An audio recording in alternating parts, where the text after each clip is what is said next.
భాగంగా జిల్లా కలెక్టర్ గారి ఆదేశానుసారం జిల్లా పౌర సంబంధాల అధికారి గారి నేతృత్వం లోపల మన పంచాయత్ సెక్రటరీ గారి ఆధ్వర్యం లోపల ఇవాళ మన కార్యక్రమం ఏంటంటే పరిసరాలన్నీ పరిశుభ్రంగా ఉంచుకోవాలి. మనకు సీజనల్ వ్యాధుల బారిన పడకుండా మన ఆరోగ్యాన్ని మనం కాపాడుకోవాలనే ఉద్దేశంతో కార్యక్రమం చేయడం జరుగుతుంది. అయితే సీజనల్ వ్యాధులు అంటే ఏంటి అంటే వాంతులు, విరోచనాలు, జ్వరాలు మనకు ఇవన్నీ వస్తూ ఉన్నాయి. ఇప్పుడు చికెన్ గున్యా వచ్చి మనిషి లేవలేని పరిస్థితి ఉంది. కారణం ఏంటి అంటే దానికి ఏంది సొల్యూషన్ ఏం చేయాలంటే మనం పరిసరాలన్నీ ఇంటి ముందర చెత్త చెదరం ఏది లేకుండా చూసుకోవాలి. ఇంటి లోపల తయారైన చెత్త ఏదైతే ఉందో దాన్ని గ్రామ పంచాయతీ బండికి వచ్చినప్పుడు మనం తడి చెత్త పొడి చెత్త వేరు చేసేవాలి. ఇంటి ముందట ఖాళీ ప్లేస్ ఉంది కానీ ఇప్పుడు అక్కడ వారేసుకొని లేకపోతే మురికాలు ఉన్నాయి కానీ అందులోపల వారేయడం వల్ల ఏమవుతుందంటే ఆ మురికి నీరు అంతా ఒక్క దగ్గర జమ అవుతుంది. చెత్త అంతా అక్కడ వారేయడం వల్ల మురికి ఇంటి ముందర చెత్త అంతా వారేయడం వల్ల ఈ వర్షం పడుతుందిగా, వర్షానికి అదంతా కుళ్ళిపోతుంది. కుళ్ళిపోయి ఏమవుతుంది అక్కడ దోమలు ఈగలు అనేది అభివృద్ధి ఎంత గుడ్లు పెడితే అవి అభివృద్ధి ఏంది ఏమవుతుంది అంటే ఆ ఈగలు అక్కడ వాడిన కుళ్ళిపోయిన పదార్థం వాళ్ళని ఈగలు ఏవైతున్నాయో అవి మళ్ళీ మన ఇంట్లోకి వచ్చి మనం తినే ఆహార పదార్థం వాడడం వల్ల ఆహారాన్ని మనం సేవించడం వల్ల మనకు వాంతులు, విరోచనాలు, కలరా వస్తుంది. అదే దోమల అభివృద్ధి అనేది మనం కుట్టడం వల్ల మలేరియా, డెంగ్యూ వస్తుంది. చికెన్ గున్యా ఇవన్నీ వచ్చి మనకి చనిపోయే పరిస్థితి ఉంటుంది. కాబట్టి దయచేసి ప్రతి ఒక్కరూ పరిసరాలని పరిశుభ్రంగా ఉంచుకోవాలి. మీ ఆరోగ్యాన్ని మీరు కాపాడుకోవాలి. ఎందుకంటే పొద్దున్న నుంచి సాయంత్రం వరకు మీరు అంతా ఎండలో పనిచేస్తారు. మీరు అంతా పొద్దంతా పని చేస్తే మన సంవత్సరానికి వచ్చేటి 1 లక్షనో 2 లక్షలు వస్తాయి.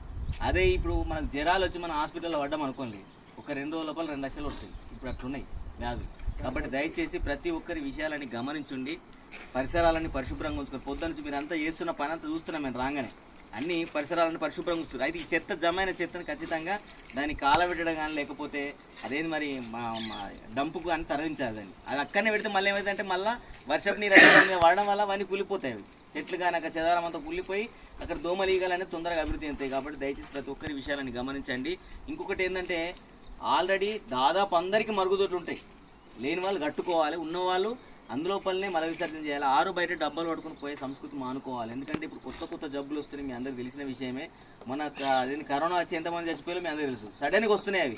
ఆ వ్యాధి పేరేందో కూడా నిర్ధారించే లోపే మనిషి చనిపోయే పరిస్థితి ఉంది, మందులు కనుక్కునే లోపే. కాబట్టి దయచేసి ప్రతి ఒక్కరూ ఈ విషయాలను గమనించండి. దీని మీద ఒక పాట ఉంటుంది. మిత్రుడు మన ప్రవీణ్ గలం లోపల ఒక పాట విందాం. అమ్మ దాని తల్లుల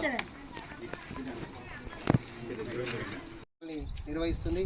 అందులో భాగంగా పల్లెలన్నీ పరిశుభ్రంగా ఉండాలని రాష్ట్ర ప్రభుత్వం అనేక ప్రణాళికలను రూపొందిస్తుంది. కాబట్టి ప్రజలందరూ కూడా ప్రభుత్వం చెప్పినట్టుగా పరిసరాలని పరిశుభ్రంగా ఉంచుకోవాలని కోరుకుంటూ ఇంటి చుట్టుపక్కల చెత్త చెదారము ఈగలకు దోమలకు పక్క నివాసము.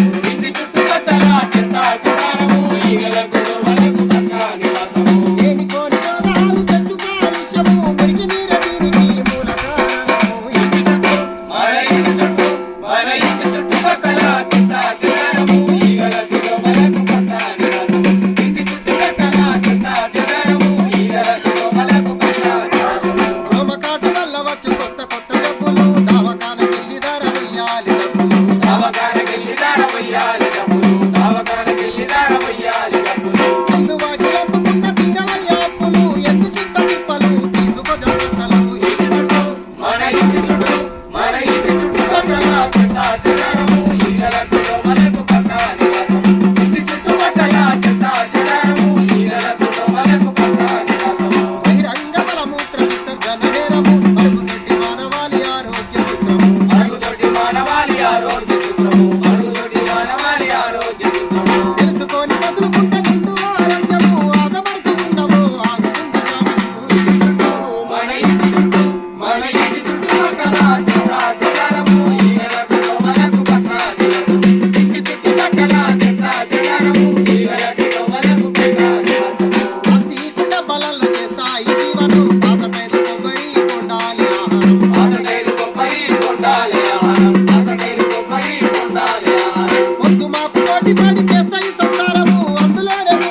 చుట్టుపక్కల చెత్తా చెదారము ఈగలకు దోమలకు పక్కా నివాసం ఇంటి చుట్టుపక్కల చెత్తా చెదారము ఈగలకు దోమలకు పక్కా నివాసం. అందరూ ఆరోగ్యం ఉండాలనే ఉద్దేశంతో కొంచెం మనకి ఇంట్లోపల జ్వరం వచ్చినట్టు కానీ తలనొప్పి వచ్చినట్టు కానీ అయినప్పుడు ఏం చేయాలంటే ఏఎన్ఎంలో ఆశా వర్కర్లు ఉంటారు కాబట్టి వాళ్ళ దగ్గర మెడిసిన్ ఉంటాయి, తీసుకోవాలి, వేసుకోవాలి.